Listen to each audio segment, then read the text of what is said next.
অন্তর্বর্তী সরকারের আমলে কঠিন সময় পার করা রাষ্ট্রপতি মোহাম্মদ শাহাবুদ্দিন অবশেষে স্বাস্থ্য পরীক্ষার জন্য শনিবার লন্ডনে যাচ্ছেন। অসুস্থতার নামে বা কোনো ধরনের অজুহাতে এই ফ্যাসিস্টের দোষর রাষ্ট্রপতি চুপ্পুকে কোনো ধরনের সেফ এক্সিট বা বিদেশ যাতে পলাতে না পারে সেই জন্য সজাগ দৃষ্টি রাখতে হবে এবং সরকারকে অনতিবিলম্বে এই ফ্যাসিস্টের দোষর রাষ্ট্রপতিকে গ্রেফতার করতে হবে।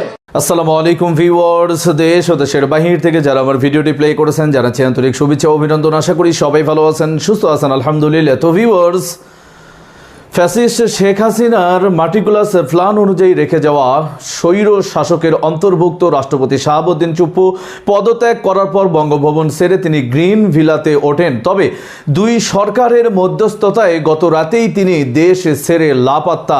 যেখানে জাতি উদ্দেশ্য করেছিল যে গণহত্যা ও জুলাই রিভলিউশনের অভিযোগে তাকে গ্রেফতার করে জেলে ভরানো হবে, সেখানে এত দ্রুতই সেফ এক্সিট নিয়ে বাংলাদেশ ছাড়বে এটা কেউ কখনোই কল্পনা করতে পারেনি। দর্শক, এই মুহূর্তে কোন দেশে তিনি ল্যান্ড করলেন এবং কার কার সহযোগিতায় তিনি বাংলাদেশ থেকে সেফ এক্সিট পাইলেন, ছাত্র জনতার রক্ত খেয়ে বিস্তারিত জানবো রিপোর্টে। সো ভিডিওতে যাওয়ার আগে ছোট রিকোয়েস্ট করবো, যারা চ্যানেলটি সাবস্ক্রাইব করেননি সকল আপডেট সবার আগে জানতে অবশ্যই চ্যানেলটি সাবস্ক্রাইব করে পাশে রাখবেন। দর্শক, আসুন স্ক্রিনে। জানি খেলাটা কি, বিএনপি সরকার তার পরিকল্পনা মাফিক এই রাষ্ট্রপতিকে পদত্যাগ করিয়েছে। আমরা বলেছিলাম এই সরকার নির্বাচিত হওয়ার পরপরই উচিত ছিল এই ফ্যাসিস্টের দোষর দুর্নীতিবাজ রাষ্ট্রপতিকে অপসারণ করে তাকে পদত্যাগের সুযোগ না দিয়ে তাকে অপসারণ করে তাকে গ্রেফতার করার। আমরা এখনো বলছি শারীরিক অসুস্থতার নামে বা কোনো ধরনের অজুহাতে এই ফ্যাসিস্টের দোষর রাষ্ট্রপতি চুপ্পুকে কোনো ধরনের সেফ এক্সিট বা বিদেশ যাতে পলাতে না পারে সেই জন্য সজাগ দৃষ্টি রাখতে হবে এবং সরকারকে অনতিবিলম্বে এই ফ্যাসিস্টের দোষর রাষ্ট্রপতিকে গ্রেফতার করতে হবে। সাবেক রাষ্ট্রপতি শাহাবুদ্দিন চুপ্পুর পদত্যাগের পরে সেই পদত্যাগ ব্যাপারে এক ধরনের উচ্চাসা কিংবা সরকারকে ধন্যবাদ দেওয়া এই ব্যাপারগুলো জামাতের নেতাদের, শীর্ষ নেতাদের করতে দেখেছি। কিন্তু চুপ্পুকে গ্রেপ্তার করতে হবে, তাকে এটা করতে হবে, ওটা করতে হবে, এরকম বাগাড়ম্বর তাদের মুখে আমরা তেমন একটা শুনিনি, যেটা আমরা এনসিপি নেতাদের মুখে বারবার শুনেছি এবং এখনও শুনছি। জামাত বরাবরই রাজনীতিতে প্রচণ্ড কৌশলী একটা দল। বাংলাদেশে অন্য রাজনৈতিক দলের উচিত জামাতের ভেতরে যে পজিটিভ ব্যাপারগুলো রয়েছে, কৌশল, সে নেগেটিভ কৌশল নিক আর পজিটিভ কৌশল নিক সেটা আলাদা ব্যাপার, কিন্তু এই যে কৌশল নেয়া, রাজনীতিতে যে কৌশলী হতে হয়, কৌশলে অনেক কিছু জয় করা যায়, এই ব্যাপারটা আমার মনে হয় জামাতের কাছ থেকে অনেক শেখার রয়েছে। জামাত তার নতুন কৌশল হিসেবে এবার সামনে এনেছে রাষ্ট্রপতির ব্যাপারে তারা নিজেরা পদত্যাগ, বিচার এগুলো দাবি না করলেও ইসলামী ব্যাংকের গ্রাহকদের তারা মাঠে নামিয়েছে সাবেক রাষ্ট্রপতি চুপ্পুর বিচারের দাবিতে। ইসলামী ব্যাংকের গ্রাহক হিসেবে যারা মিছিল করেছেন তাদের অগ্রভাগে যারা রয়েছেন তাদের দিকে তাকালেই বোঝা যায় যে ওনারা ইসলামী ব্যাংকের গ্রাহক নাকি জামাতের কর্মী সমর্থক। চলুন একটু এই দারুণ মেটিকুলাস ব্যাপারটা বুঝে ওঠার চেষ্টা করি। তবে কৌশলটা আমার খুবই ভালো লেগেছে। এই কৌশলটা অ্যাপ্লাই করা তাদের জন্য দারুণ ব্যাপার, যদি মানুষ বুঝে ফেলতে না পারে। থাকবেন পলিটিক্স টিভির নিয়মিত আয়োজনে।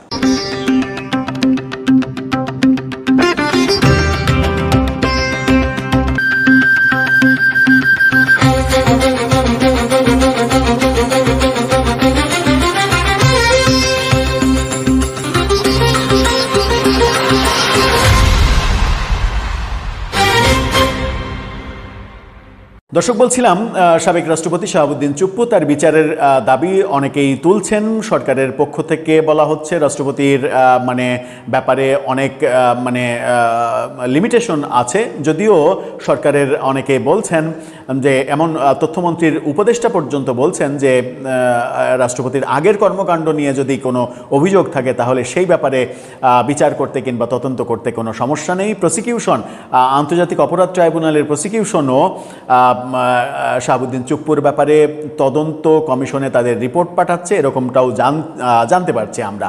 যদিও স্বরাষ্ট্রমন্ত্রী সালাউদ্দিন আহমেদ বলেছিলেন যে রাষ্ট্রপতির ব্যাপারে যে অভিযোগগুলো করা হচ্ছে সেগুলো কোনোটাই আমলে নেয়ার মতো নয়। তার বিএনপির মধ্যেই ভিন্ন মত রয়েছে। জামাতকে আমরা দেখছি তারা ইসলামী ব্যাংকের গ্রাহকদের মাঠে নামিয়েছে। এখন ইসলামী ব্যাংকের গ্রাহক কারা? হ্যাঁ, প্রশ্ন করতে পারেন যে ইসলামী ব্যাংকের গ্রাহক তো অনেক আওয়ামী লীগও রয়েছে। হ্যাঁ, আছে। আওয়ামী লীগের মধ্যে তো কওমি জননীর অনুসারী অনেকে আছেন, কওমি জননীর অনুসারী তো আওয়ামী লীগের সবাই, কিন্তু আমি বলছি যে কওমি জননী উপাধি নেওয়াটা পজিটিভ হয়েছে, এই অনুসারী তো আওয়ামী লীগের মধ্যে অনেক। আওয়ামী লীগের মধ্যে সাম্প্রদায়িক মনোভাবাপন্ন মানুষের সংখ্যা আমার মনে হয় যে বিএনপির চাইতে অনেক বেশি, এবং এটা আওয়ামী লীগের মানে নেতা কর্মীদের নিজেদের ভাই লীগ বোন লীগ সমৃদ্ধ করার প্রয়াসের একটা ব্যাড ইম্প্যাক্ট। সেই যাই হোক, সেটা আলোচনার বিষয় নয়। এই ইসলামী ব্যাংকের গ্রাহক যারা মিছিল করছেন, এবং এর আগেও আমরা দেখেছি ইসলামী ব্যাংকের গ্রাহকের নামে ইসলামী ব্যাংককে কেন্দ্র করে রাস্তায় নামছে, আন্দোলন করছে, সংগ্রাম করছে, এবং মানে গণমাধ্যমের বিভিন্ন জনের সাক্ষাৎকারে উঠে এসেছে তারা মূলত জামাতের কর্মী, এবং তাদেরকে তাদের জামাতের মানে এলাকার নেতা বলেছে যে এটাতে আসতে হবে। কি কারণে তারা এসেছে সেটাও তারা জানে না, এমনকি ইসলামী ব্যাংকের গ্রাহক না এরকম তথ্যও অনেকে দিতে বাধ্য হয়েছেন। তার অ্যাকাউন্টে কত টাকা আছে সেই তথ্যটা দিতে পারেনি তারা, এরকম ইন্টারভিউ আমরা গণমাধ্যমে দেখেছি। এবার কি হচ্ছে, ঢাকা পোস্টের এই শিরোনামটা দেখে নিন। সাবেক রাষ্ট্রপতিকে গ্রেপ্তারের দাবিতে ইসলামী ব্যাংক গ্রাহকদের বিক্ষোভ। বিক্ষোভ মিছিলের ছবিটা দেখলেই সামনে ব্যানারগুলো যারা ধরে আছেন তাদেরকে কি আপনার মনে হয় যে নর্মাল ইসলামী ব্যাংকের গ্রাহক, নাকি ওনারা সবাই জামাতের কর্মী কিংবা নেতা? বলা হচ্ছে যে সাবেক রাষ্ট্রপতি মোহাম্মদ শাহাবুদ্দিনের গ্রেপ্তার এবং বিচারের দাবিতে বিক্ষোভ মিছিল করেছেন ইসলামী ব্যাংকের গ্রাহকরা। সচেতন গ্রাহক ফোরামের ব্যানারে এই কর্মসূচি পালন করেন তারা। সচেতন গ্রাহক ফোরাম ব্র্যাকেটে লেখা ছিল জামাত ইসলাম।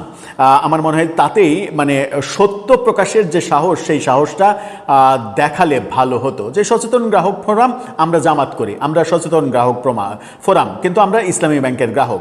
তাহলে ব্যাপারটা আরও স্পষ্ট হতো। কারণ কৌশল অবলম্বন করা ভালো, কিন্তু কৌশলে যদি মিথ্যার আশ্রয় নেওয়া হয় সেটা আবার ধর্মীয় রাজনীতির সঙ্গে, ধর্মভিত্তিক রাজনীতির সঙ্গে যায় না, সেটাকে দ্বিচারিতা বলা ছাড়া কোনো উপায় থাকে না। গতকালকে মতিঝিল ইসলামী ব্যাংক টাওয়ারের সামনে থেকে মিছিলটি শুরু হয়ে পল্টনে গিয়ে সমাবেশের মাধ্যমে শেষ হয়। বিক্ষোভকারীরা জানান একটি প্রভাবশালী গোষ্ঠীর মাধ্যমে ইসলামী ব্যাংকের নিয়ন্ত্রণ দর্শক, স্ক্রিনে আমরা সে সম্পর্কে বিস্তারিত জানলাম। এই বিষয়ে আপনাদের মতামত কমেন্টে জানান। কেউ ভিডিওটি স্কিপ করবেন না। রাষ্ট্রপতি শাহাবুদ্দিন চুপ্পুর দেশ থেকে পালানোকে কেন্দ্র করে এটা কি ভারতীয় কোনো সমঝোতা, নাকি বিএনপি সরকার ভারতের ভয়েই এমনটি করতে বাধ্য হয়েছে, নাকি সেনাপ্রধান ওয়াকারের হস্তক্ষেপেই রাষ্ট্রপতিকে পালানো হয়েছে? বিস্তারিত আরো জানবো রিপোর্টে। যে ঘটনাগুলো ঘটেছে সেটা হলো যে মামলায় তাকে আসামি করা হয়েছে, যে মামলায় তাকে দায়ী করা হয়েছে, এবং যে বিষয়গুলো দুর্নীতি দমন কমিশনে তদন্তের জন্য আদালত পাঠিয়েছে, এটি বাংলাদেশের নজিরবিহীন ঘটনা। দ্বিতীয় বিষয় হলো যে সাবেক রাষ্ট্রপতি আব্দুল হামিদ এবং শাহাবুদ্দিন চুপ্পু, তাদেরকে একত্র করে আবার ট্রাইব্যুনালে এই যে যুদ্ধাপরাধের বিচারের জন্য যে ট্রাইব্যুনাল আইসিটি, এখানে অভিযোগ দায়ের করা হয়েছে। এই যারা অভিযোগ দায়ের করেছে তারা নিঃসন্দেহে একটা পক্ষ, আর তার প্রতিপক্ষ হিসেবে সরকার শাহাবুদ্দিন চুপ্পু সাহেবের ব্যাপারে এখনো পর্যন্ত ইতিবাচক মনোভাব দেখাচ্ছেন। জনাব সালাউদ্দিন সাহেব তিনি বেশ স্পষ্ট করে বলেছেন যে রাষ্ট্রপতির বিরুদ্ধে কোনো ফৌজদারি মামলা হবে না। আমরা বিপদের সময় বা আমাদের প্রয়োজনে আমরা তার কাছ থেকে উপকার পেয়েছি, কাজেই তিনি আমাদের কাছ থেকে একইভাবে উপকার পাবেন। একেবারে বাংলা কথা। কিন্তু তারপরে বিতর্ক থামছে না। কারণটা কি? এখানে একটা বিষয় আমাদেরকে ভাবিয়ে তুলছে, সেটি হলো যে পুরো রাষ্ট্রযন্ত্রের উপর, সরকার ব্যবস্থার উপর, রাজনীতির উপর এই সরকারের কতটা যাকে বলা হয় কর্তৃত্ব রয়েছে, বা ইউনূস জামানাতে যে আতঙ্কগুলো ছিল সে আতঙ্কগুলোকে এই সরকারকে এখনো তা করছে কিনা। এর বাইরে যেটি হচ্ছে সেটি হলো আওয়ামী লীগ এবং শেখ হাসিনার সঙ্গে জনাব চুপ্পুর কি আসলে কোনো সম্পর্ক আছে কি আছে না, এটার কারণে কি চুপ্পু সাহেবকে তার পদ থেকে বাদ দেওয়া হলো, নাকি বিএনপি আসলে এই পদে তাদের নিজেদের লোক চাচ্ছে? এটাও হতে পারে। অথবা দেখা গেল যে বিএনপির সঙ্গে ডক্টর মোহাম্মদ ইউনূসের একটা সমঝোতা হলেও হতে পারে। সেই সমঝোতার প্রেক্ষিতে ডক্টর মোহাম্মদ ইউনূসকে রাষ্ট্রপতি পদে মনোনয়ন দিতে হবে, এই জন্য এই পদটা খালি করতে হবে, এটাও হতে পারে। তো সেই দিক থেকে জনাব চুপ্পুর এই পদত্যাগ এটি বাংলাদেশে আসলে আলোচিত কোনো বিষয় হওয়া উচিত ছিল না। প্রথমত আমাদের দেশের রাজনীতির যে ধারা, সে ধারাবাহিকতায় এক্সিকিউটিভ ক্ষমতা থাকে পার্লামেন্টের, মানে যাকে বলা হয় সমস্ত আইন প্রণয়নের ক্ষমতা থাকে পার্লামেন্টের হাতে, আর পার্লামেন্ট যাকে সেই সংসদ। দর্শক, স্ক্রিনে আমরা সে সম্পর্কে বিস্তারিত জানলাম। সো ভিডিও এ পর্যন্ত। ভালো লাগলে লাইক অ্যান্ড কমেন্ট করবেন। দেশের সকল আপডেট সবার আগে জানতে অবশ্যই চ্যানেলটি সাবস্ক্রাইব করে পাশে রাখবেন। দেখা হবে পরবর্তী ভিডিওতে ইনশাআল্লাহ। আসসালামু আলাইকুম ওয়া রাহমাতুল্লাহ।